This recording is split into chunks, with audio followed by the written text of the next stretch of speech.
Total Pro Sports presents the 10 craziest NFL conspiracy theories of all time. The NFL is the most beloved sports organization by far in America, but like any other sport and any other part of history, it will have its conspiracy theories. When some teams are great, they think the league will hate them and they should win more. When teams suck, they'll look for any excuse instead of admitting they are terrible. And so that's how theories start. A lot of people can't accept the truth as is. It's how so many conspiracies start. We can't always have nice things, unfortunately.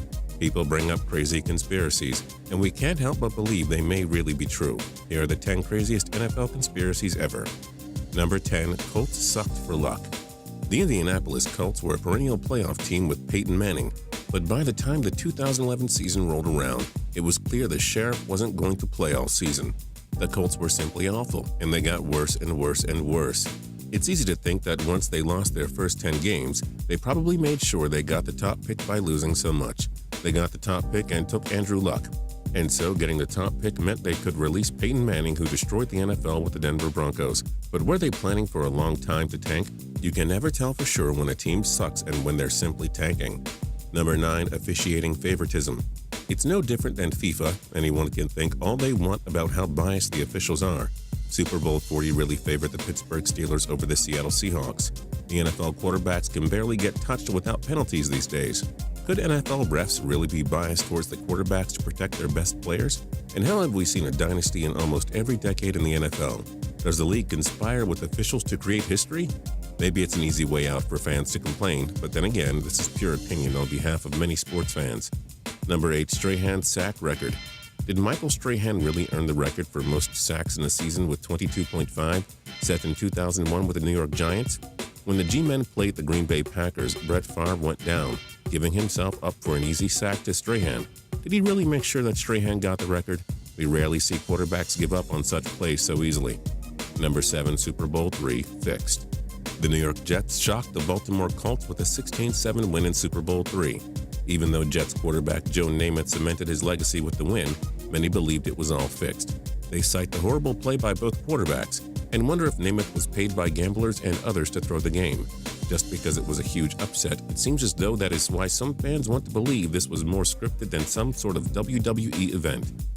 Number 6, Seahawking Tony Romo. Dallas quarterback Tony Romo made a huge gaffe during the 2006 wild-card game between Dallas and Seattle. Romo fumbled the snap on a short Martin field goal attempt with a minute left.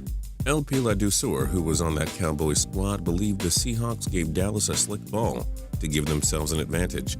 Perhaps he wasn't the only one who believed that, but maybe Cowboys fans as well. As much as the Cowboys choked in the Romo era, it can't be hard to hold on to a snap, folks.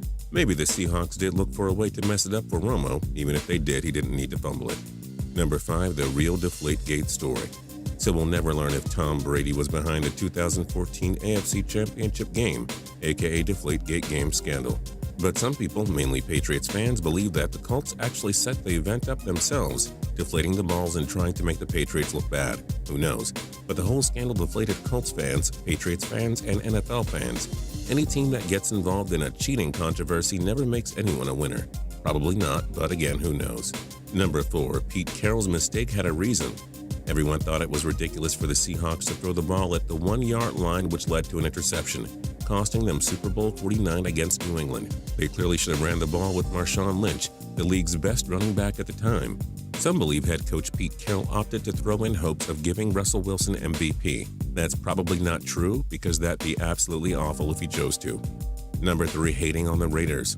When the Colts took John Elway first overall in 1983, he refused to play for them and demanded a trade, going to the Denver Broncos, where he became a legend and won 2 Super Bowls. When the Raiders were in LA, they reportedly offered the Colts everything they were looking for to trade Elway, but the trade didn't happen.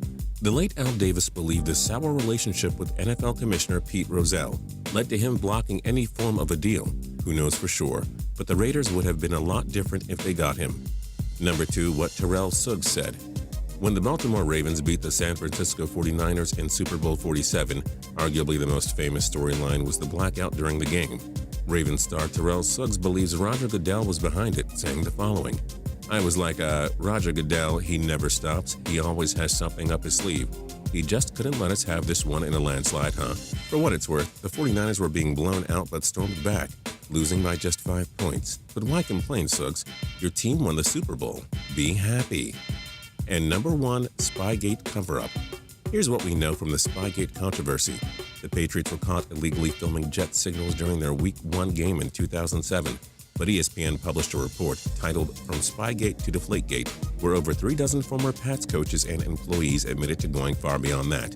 They said for years, during their dynasty, the team would Spygate more and steal other teams' playbooks. Worse yet, Goodell himself reportedly smashed videotape evidence containing the Pats illegally filming more games. But many believed he didn't reveal the truth because he couldn't hurt the image of the NFL in one of its iconic franchises. And that's it for the 10 craziest NFL conspiracy theories of all time. But wait, we're not done with you yet. In the comments below, we want to know, what NFL conspiracies do you believe in? And for more cool videos, click subscribe.